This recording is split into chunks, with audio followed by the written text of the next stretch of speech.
What's up, guys? Bang, bang. This was an absolutely ridiculous week in the Bitcoin market. There's all kinds of chaos, fear, and uncertainty flying around. So let's dig right into these metrics and see what the hell has happened in the past 7 days. All right, so obviously this week was absolutely insane, but Bitcoin recovering nicely, sitting right around $30,000. You can see that it's trading right in tandem with many other assets. If we then go and we look at the Bitcoin statistics themselves, Bitcoin market cap sitting just under $600 billion, still about 1.77% inflation rate, and of course over 90% of the 21 million Bitcoin have actually been issued. The real exchange volume coming down drastically, under $4 billion now. But miners, they continue to get paid to secure the decentralized secure computing network of Bitcoin, but now they're only being paid $27 million every 24 hours. Bitcoin has traded down 56% from its all-time high, but it's up about 15% from the recent low. If we then go and we take a look at Bitcoin versus gold in the S&P 500, we can see that over a 1 year period, Bitcoin down significantly, 40%, gold down 1 and S&P 500 down 2. But if you zoom out and look over a 2 to 10 year period, Bitcoin has drastically outperformed gold and S&P on almost any other timeline. And then of course, paying attention to Bitcoin's closing price history, we can see that Bitcoin trading right around $30,000 means that there's only been about 487 days in its history where it's traded higher than this.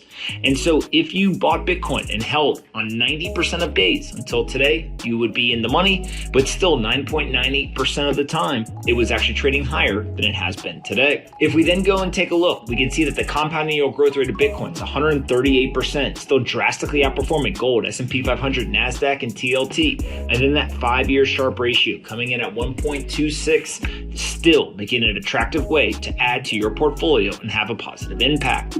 Let's jump now and go take a look at Will Clemente and the Blockware team. They've got an excellent newsletter that they put out every Friday. And in this week, they've got some great charts. First, we have the net realized profit and loss. We can see that about $2.5 billion in net realized losses on 2 separate days just this past week. Now, if we jump and we look at what's causing all of these problems, everyone knows that Luna and Terra ecosystem has had major issues, including their altcoin going literally to zero and the UST stablecoin losing its peg. You can see that this Luna Foundation Guard balance of Bitcoin was growing nicely and it was holding price up. All of a sudden, it's dropped and basically they have no Bitcoin left.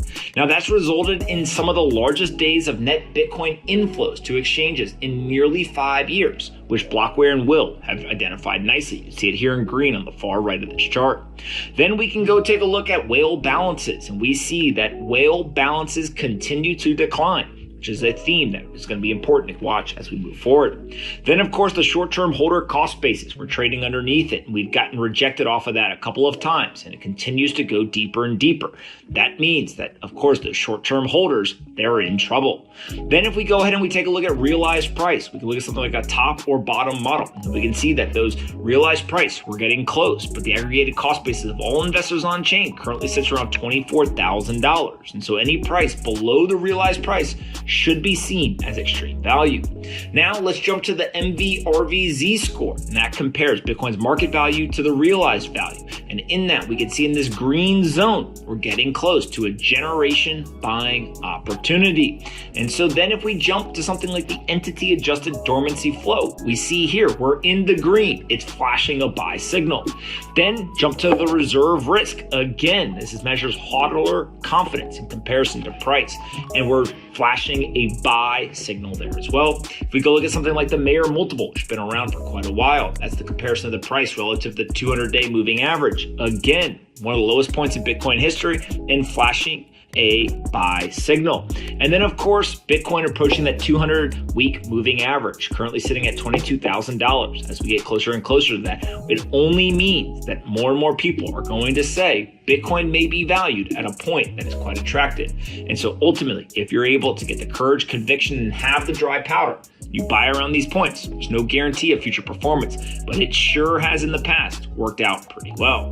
Next, I want to jump over and look at Dylan LeClaire. He had a great tweet where he pointed out the reserve risk is quantifying that hodler conviction relative to price. We can see that deep buy signal flashing there as well. And then lastly, Dylan had a great tweet where he basically summarized what's happening right now.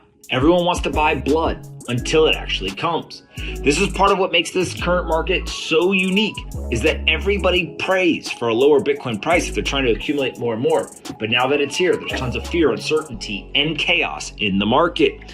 You need to do your own research. You need to be aware of the risk. But as we've seen in chart after chart after chart and metric after metric, there are buy signals flashing all over the place.